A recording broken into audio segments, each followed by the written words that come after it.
MasVida leaders, my favorite group of people. Technically, whoever I talk to is my favorite group of people, but you know what I mean. Without you, the church doesn't go forward. Shirley and I have been in so many global meetings of things that are happening, transpiring, taking place, things that are changing and adjusting.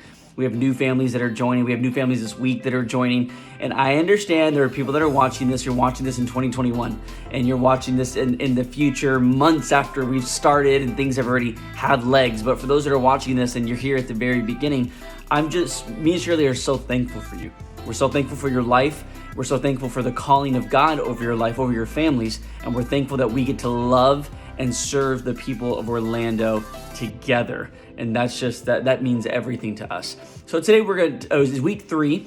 Week 1 was we choose people. Week 2 is we pray for people.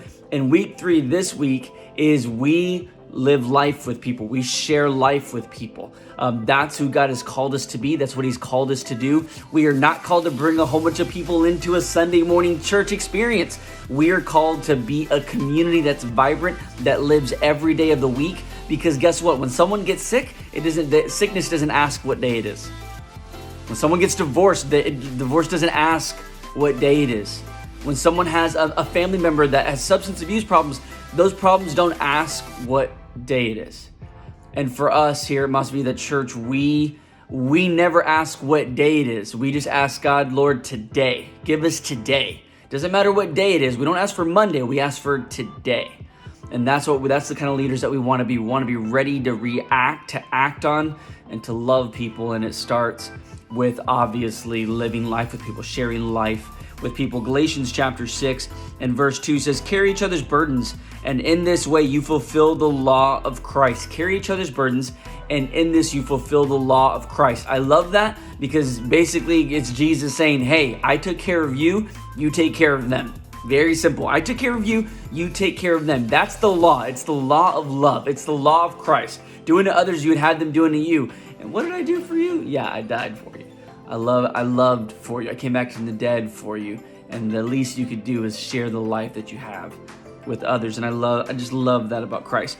The definition, MasVida's definition of sharing life is helping someone realize their reliance on God in an enjoyable atmosphere. We want people to know that, hey, we all rely on God. We all look to God, but we want to be in an enjoyable atmosphere while we do it. We want to be there for each other. Hey, if we're going to have a serious conversation, why not go to Topgolf and hit some golf balls?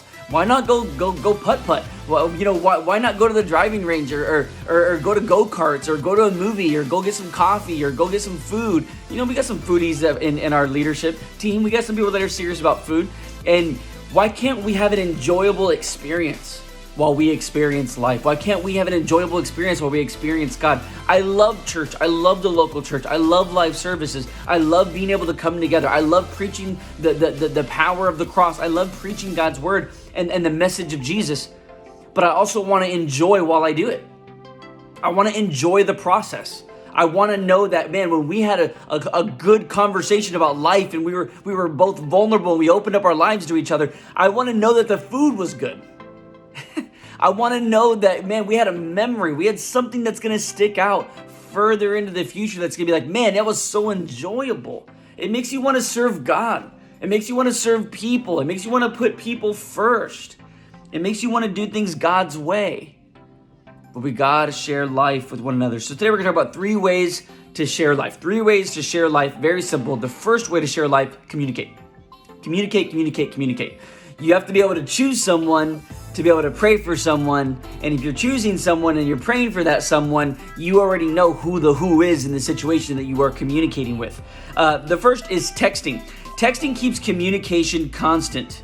Texting keeps communication content. Not everything needs to be a phone call. Not everything needs to be this huge ordeal that's happening in life. Sometimes it's like, man, I had these bomb quesadillas. They were amazing. You guys got to come over and have some. Sometimes it's just simple. Sometimes it's just the constant communication that makes a difference. It gives you instant feedback about anything discussed. If all of a sudden you're sending someone a text message, say, hey, I was just thinking about you today. Do you know what's going to happen a lot of times with people when you've been there for them in life and you're trying to share life with them? The feedback that you get is going to let you know where they stand with you. Like, hey, thanks so much for reaching out. Man, you know what? I just want to let you know, we had that last conversation we had, or when we met, or this, that, or the other. Man, when we did that, I just want to say thank you for that.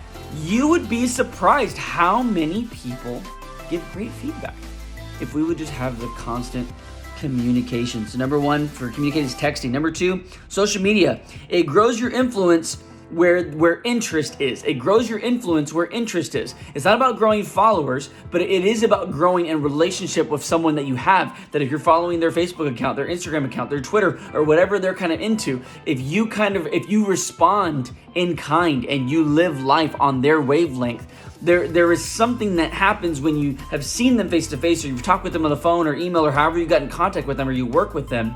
But there's something that happens when all of a sudden you follow them on social media, they post something about their kid, or they post something, if they're single, they post something about somewhere they went to go eat, and all of a sudden you comment on it. There's an interaction that happens that was deep at the beginning, but then there was also some shallow interaction. And that's real life.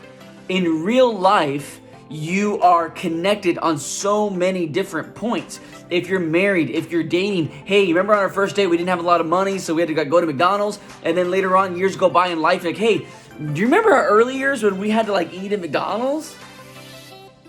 And sometimes it was the simple seeds that grew into some big moments and memories in our life that we not only look back on very fondly, but also they stick out to us of like, man, I did not know that little seed was going to turn into a stone, that we were able to continue this connection that God had.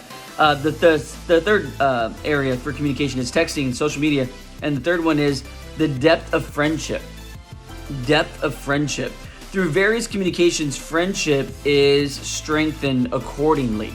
So this last week, we had a family come to the pool to come swim with Shirley and I and the kids. And we got to just hang out, and we got to laugh, and we got to just talk through life, and we're just chilling in the pool. Kids are having a good time, and the adults were sitting there chatting and getting to know each other. That was the first time we had ever met. We actually met on the phone, and that's the first time our families ever got to get together. Based on that family is now connected to MasVida Church, and we're just gonna see where it goes. It's not about some expectation or anything like that. It's just the simplicity of connection. And when you truly connect and you allow communication to be a part of that, you'd be surprised how deep things can truly go. So the first way to share your life is communicate. The second way to share your life is narrate your story. This is huge. Narrate your story. If people know where you come from, where you're at, and where you plan on going, there's a way for them to connect with where you were, with where you are, and with where you're going.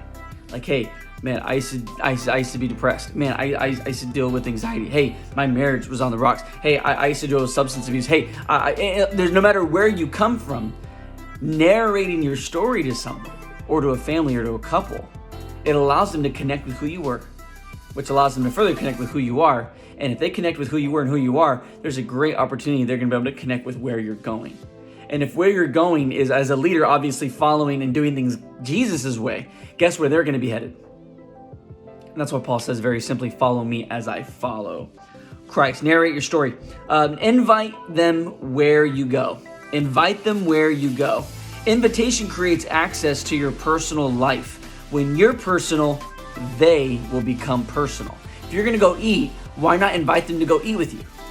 You're talking about life, you're hearing their story, they're hearing your story. In that simple bond, something very fond and something monumental happens, that there's a deeper human connection. And that connection obviously is important whenever we communicate, but something also can only happen when you narrate your story. When you narrate how you got to where you're at, or what God's done in your life, there's something that happens on the inside of the person who's listening, because they're listening to the heart of the person who's speaking. And so you as a leader, you can only lead people to where you have gone before. So invite them where you go. Events create memories. Good or bad, memories last.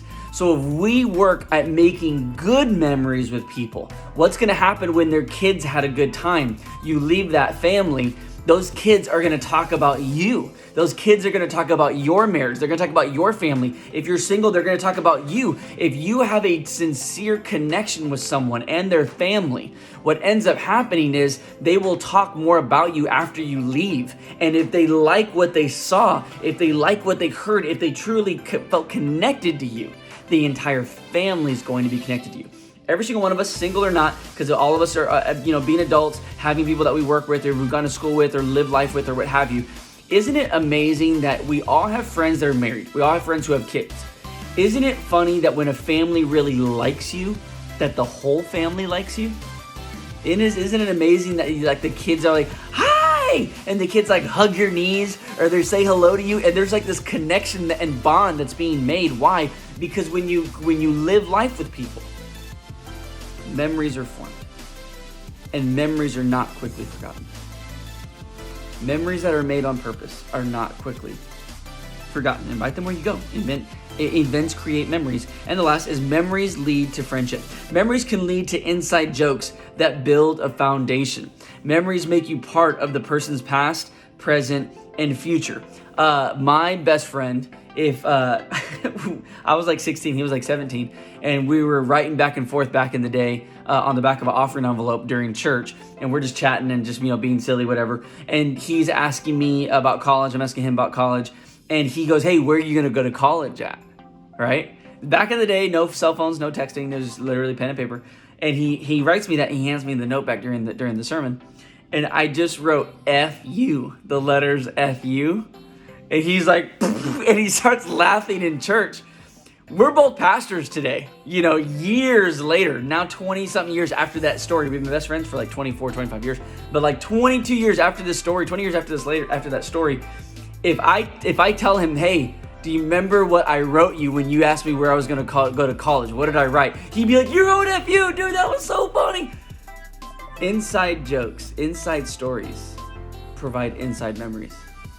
And those inside memories provide an atmosphere every time you think back on it. It makes there's certain things that you think about whenever you think about anyone, of anything that's happened, and it makes you laugh. And there are people who make you laugh. There are people who made you cry. But you remember them both. And we have the opportunity to be here. Whenever people cry, we cry with them. And when people laugh, hopefully we made them laugh. And we get to create those memories with people. So you have communication, you have narrate your story, and the third and last way to share life is you have investment. We're really big here at MasVida at big time now, small time later. Big time now, small time later. If you make an investment of time at the very beginning of the connection, so you chose them, you're praying for them in private, but then you also are deciding, man, okay, I'm gonna start living life with this person. I'm gonna invite them to go out to eat. I'm gonna invite them to coffee. I'm gonna invite them for a Zoom hang. I'm gonna invite them, I'm just gonna text message conversation or what have you. When you begin to do this and you walk forward with this, you begin to understand, okay, if I make an investment at the beginning, it's gonna pay off in the end. So let me do big time at the beginning, and let me do small time as I continue. We are not, if we spent big time with everybody, we would only be close with a small amount of people.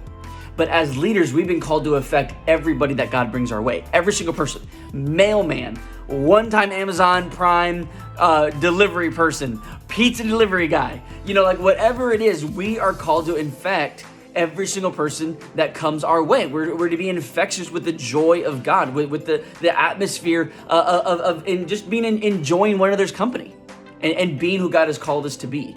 And when we do this, there's something that happens when you invest big time now, that it allows things to become easier for you to let off the throttle a little bit and spend a little bit time later. Don't invest all in one place. Friendship is based on experiences in different venues with the same person. You don't have to put it all on the line immediately. Sometimes just getting to know someone consistently is all someone needs. And for everyone watching this, you all have different personalities. Some of you are like, "I want to tell you my whole life story right now." And other people are like, "Hi, this is my first name, and I'll tell you my last name when I trust you. I don't trust you right now." All of us are different people, and that's totally okay. That's our superpower. Our differences is what makes us amazing. And we just have to decide, Lord, how do I invest properly at this juncture and season of my life? How do I do that well? Learn, meme, love. Memes are all over the internet. They're just funny. They're simple things of, oh my gosh, that's so true. And you laugh. Share those with the people that you are trying to influence in their life. You're trying to be a godly influence in their life. Be funny, be light, be airy, be consistent, be something that they enjoy. If they enjoy laughing with them. If they enjoy whatever they enjoy, just join in on that. And that's what it really comes down to for all of us here at MasVida Church, that as we are trying to share our life with people, we're trying to walk through what communication looks like. We're trying to walk through what narrating our story looks like, and we're trying to walk through what investment of time looks like. And only you can answer that. Only you can truly answer that. We're just trying to give you some tips, to give you some feedback on how to be able to make a big impact in someone's life. And sometimes that impact is just made over time. Sometimes it's not one big thing. For me, I'm a big conversation person.